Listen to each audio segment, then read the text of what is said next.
I'm Matt Wiederhold. Welcome to another edition of Medina Minute. Today we're going to sit down and talk with some of the faces and the people that you see around town and learn a little bit more about their stories and how they ended up in our town.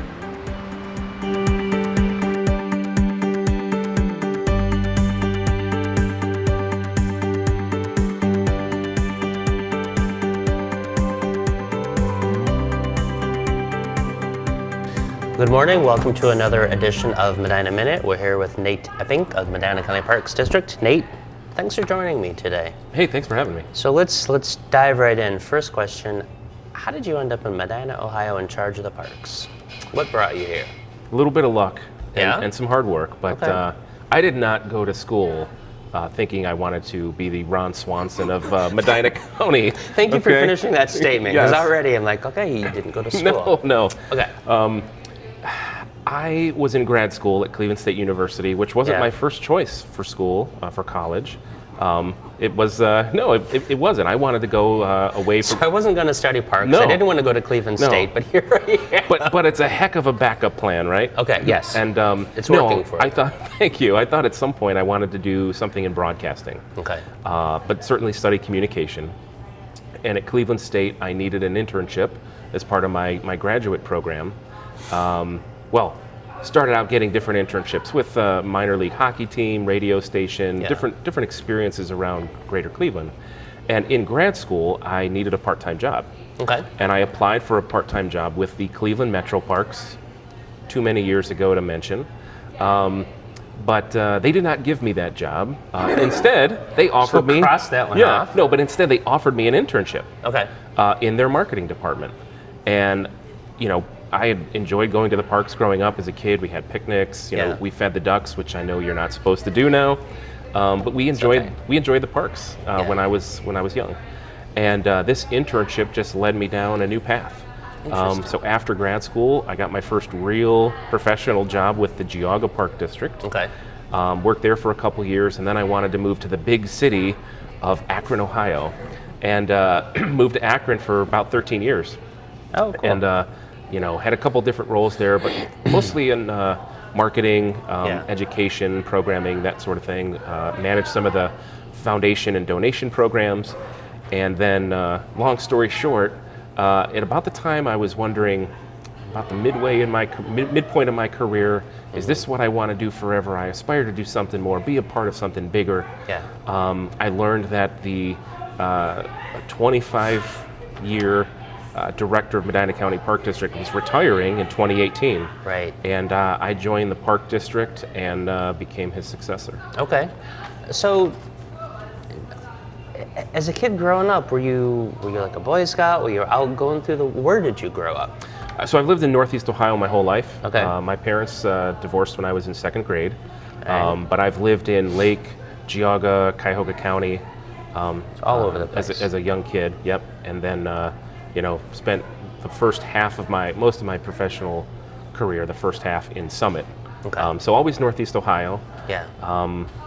And, were you into the nature as a kid? Like, were you climbing trees and doing stuff like that, or were you more sports-minded? I would climb trees, and I enjoyed being outside. The sun and I don't always get along. I have to lather up. Yes, you do. It's that fair skin. It is. Right. So I have to, wear a hat and whatnot, of course. Yeah. But I always enjoyed being outside. But I was not a Boy Scout. I was never one to go out on my own fishing or anything.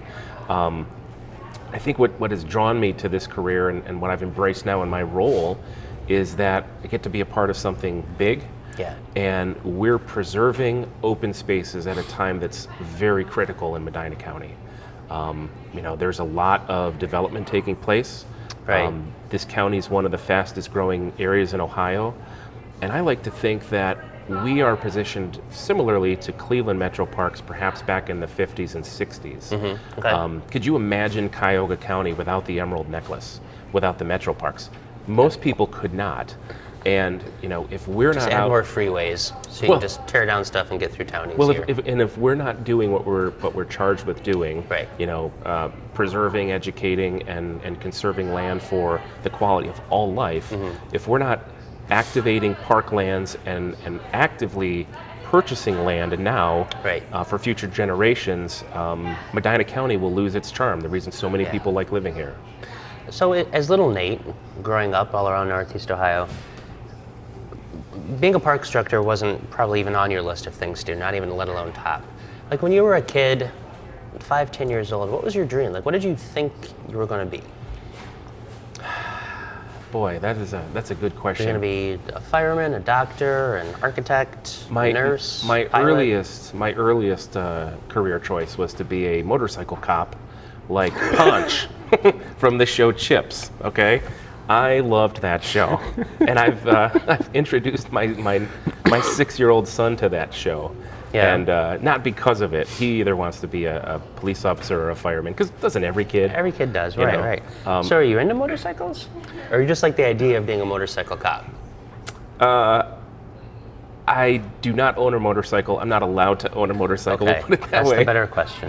My wife is anti-motorcycle. What about like a little Vespa to scoot around the parks on? No. You mean Unless to it's up the life insurance policy? well, unless it's for mobility purposes, Yes. you can't use motorized vehicles on park trails. Okay.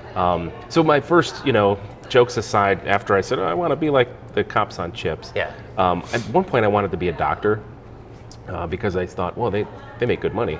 But there's a problem in that I don't really like blood. So, I ended up, that's not after I took several years worth of Latin in high school. Okay. And just realized that wasn't for me. But I like to talk. I've always liked music. I've liked sports. So maybe broadcasting. Okay. But then that career I realized that was kind of cutthroat.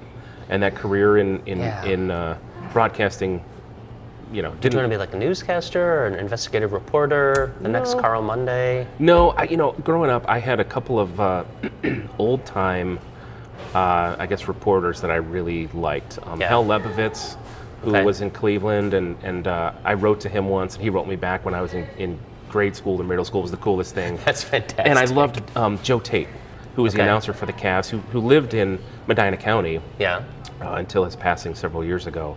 But those old timers, I thought, boy, they have cool jobs. You do have cool jobs. And what's kind of funny now is wherever I go, people, they say, hey, you've got a pretty cool job, and I do. It is work. Yeah. There's a reason they call it work, but at the end of the day, the impact we can have and what I get to do, I do get away from the office occasionally and get to enjoy the parks, explore new properties. Yeah. It's an amazing profession. So when you were hired for the position, what did that feel like? All of a sudden, all right, let's test you first. How many acres are under control of Medina County Parks District? So we currently manage roughly 7,500 acres. All right. We have 18 different parks and preserves and trails, open areas. And we're, as I've indicated, we're looking to expand. But we're not just out buying farm fields. Right. We're looking for the resource-rich properties that have woods, wetlands, ledges, creeks, streams, those things that contain the resources that inspire people to visit the parks. Yeah. What does that feel like? You get a call like, Nate, we want to offer you the job. You are now in charge of 7,500 acres. Is that like a holy poop moment? Like I have to go all of a sudden visit all these different properties and figure out what there is and what am I going to do with it? Well, like how much of what you do is your passion as a director? How much do you get to bring into your job, your personal passions and vision for all of this?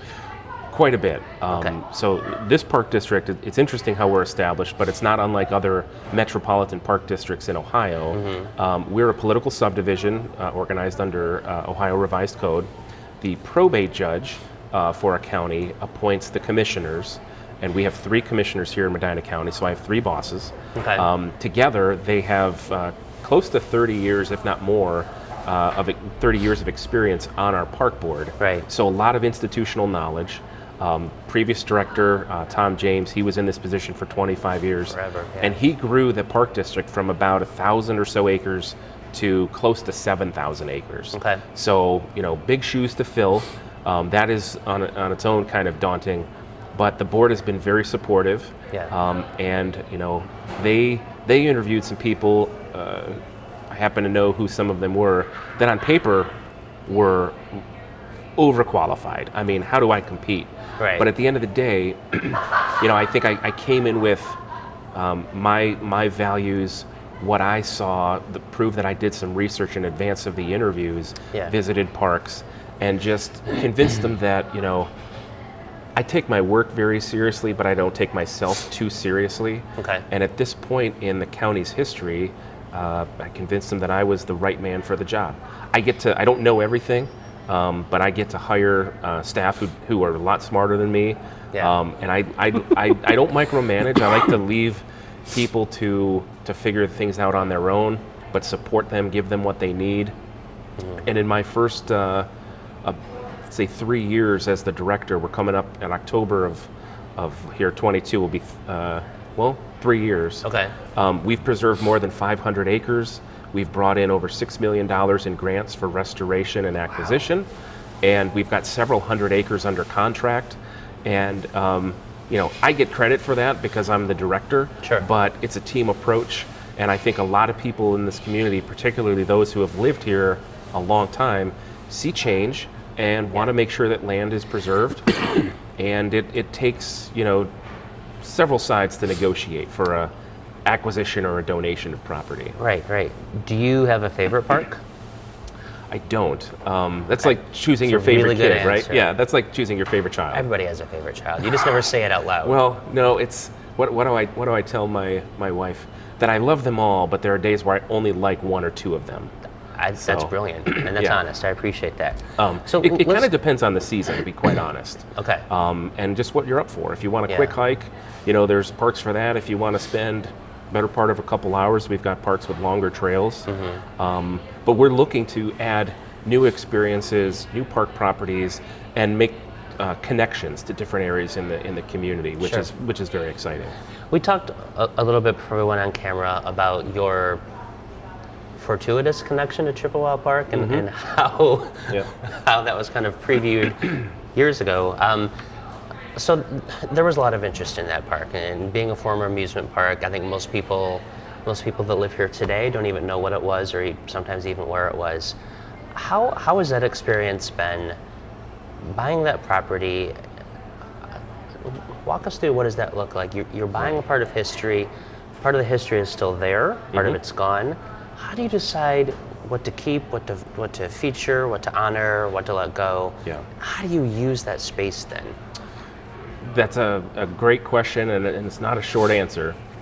But I'll start out just by giving you a little history of the property itself. Yeah. For those who don't know, there was an amusement park or picnic grounds on the eastern shore of Chippewa Lake, which is Ohio's largest glacially formed lake, inland, except for, Lake Erie obviously is much larger. But it was there for 100 years, from 1878 to 1978. And in 1978, the doors shut, the gates were locked, and for the next 40 plus years, as you know, there were a lot of plans for the area, from a residential development to a resort to a wellness center, and all of those, for one reason or another, fell through. The Park District made multiple attempts to negotiate and have conversations with the sellers. I happen to know one of the things I did when I started in this position was look through 50 plus years worth of board minutes, and glutton for punishment, I guess, right? And but it was interesting because the very first reference to Chippewa Lake in our board minutes was back in 1979. Really? The year so after. Right after it closed. Right after it closed. Okay. And allegedly, I've been told by two sources that the then owners of the old amusement park said it'll be a cold day in hell before we sell to the Park District. And I guess Must have had a cold year. Things froze over in 2020, right? Yeah. But That's awesome. it wasn't solely because of the work I did. Tom, my predecessor, he had been negotiating as I came on board here, and we had a deal that verbally was in place, but it fell through, and it would have seen part of it developed, part of it become parkland. And I guess at the end we just kind of convinced the previous owners that we're not only the best option, but maybe the only option because of all of the risk that was involved. Yeah. So we bought the property in June of 2020. We've since acquired some grants, not only for partially reimbursing us for its purchase, through the state capital program, but then also more than $1.5 million from H2 Ohio. Okay. That's Mike DeWine's, Governor DeWine's Ohio Water Quality Initiative program. And so that money is allowing us to do some restoration work and some cleanup in and around the lake. This last year, despite COVID and different protocols, we went through a master planning process. We had public meetings, an online survey. Right. And a big part of that, what do you do with it? That comes from public involvement. Yeah. There's a really neat group down there, kind of a Chippewa-specific historical society that we've talked about ideas, and they've shared photos and whatnot. I've talked with Brian Farron at the Historical Society, yeah. Medina County Historical Society, about some ideas, and he's got some old artifacts and things. Just, a lot of the folks who live down there, it's one thing, they're very passionate. The folks who were raised there or remember it in the last, say, decade of existence. Sure. And they have fond memories, and they're glad, many of them, that we're going to help to preserve some of them. So going on site, we've got to investigate what's there. Mercifully, there's no buildings, Right. but there's a lot of relics. Stuff. Is it fair to say, for people who may not be familiar with Chippewa Lake, in its day, let's say early 20th century, was it on par with Cedar Point-ish? Like a summer resort, you had some buildings, dance halls, that type of thing? Just kind of give people a frame of reference? How old do I look? I wasn't around. Not as old as I am. Okay. No. I'm told that it was the place to go. Yeah. I've lost track of how many people said growing up their dad's company picnic, and let's say in the 50s or even the 40s, the company picnic was there at Chippewa Lake. They brought in bands. It was a big deal. Yeah. But there were a lot of communities in Ohio and Pennsylvania that had their own kind of little regional amusement park. You're right. So it wasn't completely unique, but it was maybe unique to this area. Ultimately, I think a number of factors led to its demise. I mean, competition for other forms of entertainment. Sure. Cedar Point got larger. There was SeaWorld and Geauga Lake for a number of decades. Yeah. And it just fell by the wayside, like so many of these other little community or regional amusement parks. Yeah, that's true. So looking forward, right now you're 7,500 acres. Is there a limit to what you would like to acquire? Or are you That's kind of a loaded question, isn't it? The Lord of the land, give me all the acres, and we shall preserve Medina? No. Like, what is the capacity? If someone said, all right, you know what, Nate, I have 10,000 acres here in the county, I just want to give it to the parks. What do you do with that? Well, we have to be strategic. Yes. We only have, as of this recording, we only have 30 employees for all that we manage. Wow. And we're really at capacity. But as I've told a number of leaders in this community, if we don't take advantage of these opportunities now, they'll be lost forever. Right. So we'll find a way to make it work, but we have to be strategic. Several years ago, about 2 years ago, I got a call from a resident in Westfield, and it was the day after her husband passed away, and she said, I want to give you my land, but do you want it? And I knew exactly where this was. I'd never walked it, of course. It's privately owned. Right. But we proceeded to have a really fun, light... That's a heck of a phone call to get. It is. But she was in really good spirits, and we had a 30-minute conversation. Yeah. She's had me and several staff members walk out there a number of times, and we're getting close to finalizing that transfer. Nice. But it's 202 acres that she has enjoyed since the 1960s, essentially. And she wants to see... Her adult children are moved opposite sides of the country, and they're all in agreement. They want to give back to the community, and they want other people to enjoy the land as much as they've loved it. Wow. Other people may not be willing to donate land, but often they can give us the gift of time, so we can go after grants and whatnot. So we've got several hundred acres under contract now, and some of those agreements, I've asked for 24 months to close on a property. Yeah. So we can go after an EPA grant or a Clean Ohio or an H2 Ohio type program that offsets our local funding. So we can leverage our local dollars for a certain amount, a percentage, but then we bring in some state funding, and we're even looking at some federal sources.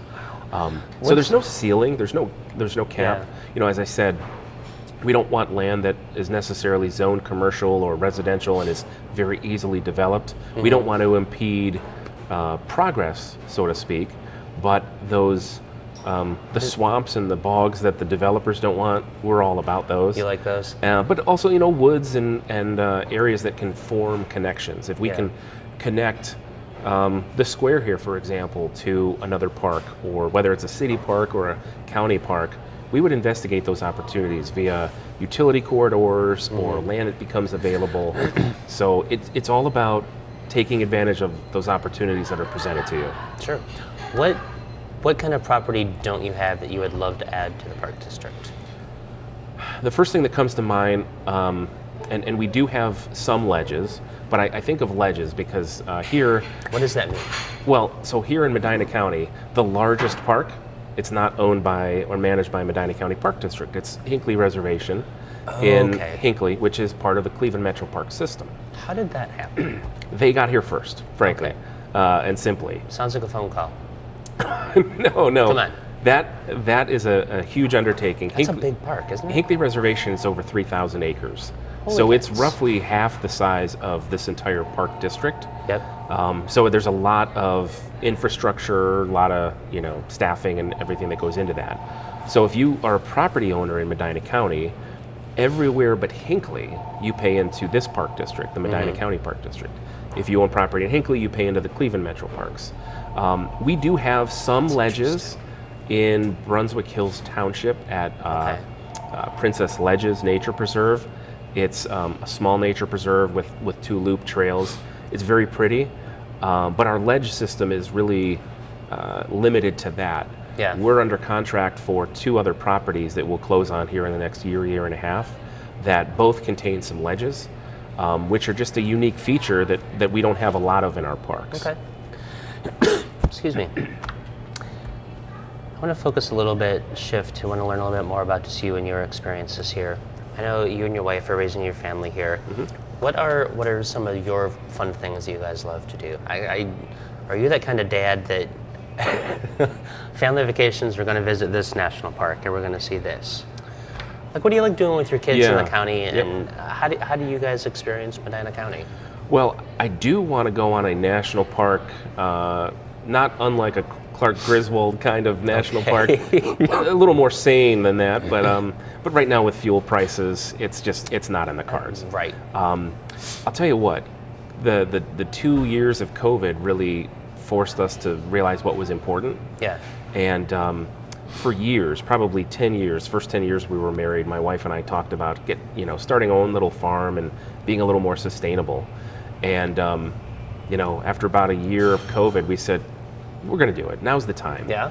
So we found an old farmhouse in Sharon Township, and we just jumped right in. We have chickens and bees and goats. Oh wow, how fun! And cats, several cats that help, control the mouse population. And it's teaching our kids a little bit of some skill and certainly responsibility. I've got middle schooler, elementary school daughter, first 2 are daughters, and then my son is currently in kindergarten. And we're teaching them about taking care of. Do they like it? They do. We're teaching them about taking care of other living things, and that life's not just about you. And they they enjoy it. I don't know that message is resonating so much, but probably not yet. Not yet. But it's been work, but it's been fun. And I'm very, sorry, that's a great line. Yeah. Hey, Daddy, I don't want to get the eggs today. You know what? Life is not just about you. I have that conversation just about every night. But I've been a homebody for much of my adult life, and COVID's kind of reinforced that I've been onto something. Helped that? It has. But if we're going somewhere, we stay pretty local. Yeah. For the last couple years, we've done Ohio staycations with the family. Nice. Okay. Visited a new city, checked out a new zoo. Of course, we look at other parks, and while we're there, I kind of drag them along to that. But that's kind of what makes us tick. Sure. So when you have guests in from out of town, you're in a unique position because you do represent the entire county. When you have people come in to visit, like, what are some of your top things that you love to do? we got to go here, we got to eat here, I want to show you this, we got to stop Yeah. here. What's Nate's tour of Medina? Well, first stop, of course, is Your office. well, no. I give them a shovel or a pitchfork, and I ask them to help at home. Smart, okay. You know, Yeah. I'm in it for that. Muck out the cat stalls. Something like that, Yeah. right? Go collect some eggs for us. Yes. No, I think the quaintness, the uniqueness, the neatness of Medina and Wadsworth, those are worth a visit. So just kind of experiencing the charm that the county has to offer. Driving through the country is maybe different than some family. You know, I've got family in Geauga County, and they see that, but a family in Lake County, and you know, this area is different. Right. Right. And you know, pointing out a couple of parks to go to or shops here in and around the square. We have all the things we need here, and it's unique. I don't really have a reason to go to Cleveland. You know, I can watch Have to get that park back. I can watch the Cavs and the Guardians, and I can watch that on TV from the comfort of my home. From the comfort of but Sharon everything Center. I need is here in Medina County. That's true. However, money were no object, time were no object. What is the dream vacation, either for you and your wife or you and the family? Yeah. Where's that one place that you would love to go? I think it's multiple national park visits. If we had, You are parks through and through, well, you which know, I appreciate. Thank you. if I had a good month of time, Yeah. and it's not just a matter of having the vacation time, but the peace of mind that know that everything's taken care of at the office and at home. Yes. If we had no responsibilities for a month, None. I think we would hit up with the kids several national parks with Okay. that wow factor, and that's something that I think would stick with the kids for their entire lives. Yeah. I'm curious, so you live in a farm, you run the Parks District, you have 3 kids and a lovely wife. I'm assuming she's lovely. You didn't say that, but I'm going to give her the compliment. She is. Lovelier than do you you- can even imagine. I bet. I mean, there's a lot to put up with here. How do you relax? Like, do you have hobbies, or are you flipping through botany books? What do you do on the side to just get away and not be the Yeah. parks guy, not be dad, just be Nate? You know, I do have trouble shutting my brain off. Okay. When I come in to work after a weekend, I've got a handful of emails, and several of them are from myself, because I do the same thing. I'm sending myself reminders or ideas, or you know, if I drive past a property and there's a for sale sign, you know, I continue to process those things. But That's cool. I have a hard time compartmentalizing, really, and shutting off that brain. Yeah. But you know, between all the activities that the kids are getting involved with, and the things that have to happen at home, you know, but it's busy, it's chaotic at times, but I wouldn't have it any other way. Okay. And work, it's a privilege to do what I do, and I couldn't envision doing anything else right now. Nice. I mean, I love it. Thank you for that. And I think you're right. What you're doing is setting the stage for many future generations. You know, it all comes back to you. So thank you for that. Nate, I appreciate your time and sitting down with me. I really look forward to seeing what is on the horizon for the parks and what fun projects you have, and if you can get Hinckley back. Well, you know, we've local. got a lot of great things cooking here, and do. the next few years for Medina County Park District will be That'll be huge. exciting. Yep. When, I forgot to ask, when was the Parks District founded? Like, do you guys have a big anniversary coming up? We were established in 1965, and we had plans for an anniversary in 2020, and like many things, that kind of got put on hold. Right. But you know, we're funded. I mentioned the real estate taxes. We're funded through 2026. 2025 will be a year, an anniversary year, likely a year that will be on the ballot again. Okay. And hopefully people see the value in what we're doing. Sure. And will be excited and maybe reinvigorated even by some of the projects that we're involved in. Yeah. Whether it's acquiring land and just simply restoring it for the time being, or adding new trails, you know, places to have picnics and places to walk your dog or go for a bike ride. There's just so many cool things now. It's really amazing to be a part of. All right. I look forward to seeing it happen. All right, thanks, Thank you man. very much. Yep, take care.